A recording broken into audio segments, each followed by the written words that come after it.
Nous sommes des hommes et des femmes divers par l'origine, la couleur de peau, l'âge, le milieu social, l'histoire individuelle. La question c'est, est-ce que nous sommes tous de la même famille? Alors pour répondre à cette question, je vais partir de ce qu'est mon objet de recherche. Moi je travaille sur la ville et donc j'observe moi ce que cette diversité produit dans la ville.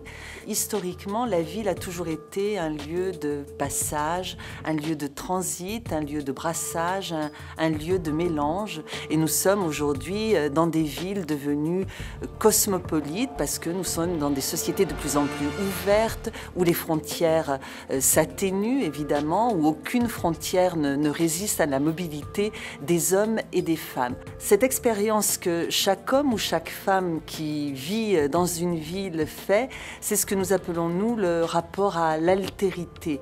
Que produit ce rapport-là?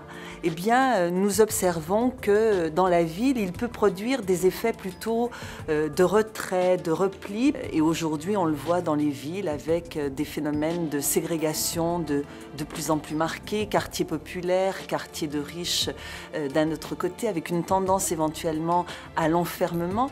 Cette diversité, elle peut être aussi considérée comme une richesse parce qu'elle permet la rencontre, parce qu'elle enrichit chacun, parce qu'elle favorise des interactions.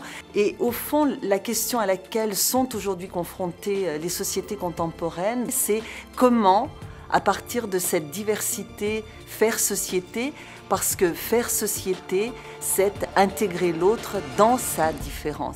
Alors le pari, c'est que effectivement, si nous sommes une même famille, et je le crois profondément, nous sommes une même famille, il faut que nous apprenions à vivre ensemble avec nos différences et à considérer qu'elles sont une richesse.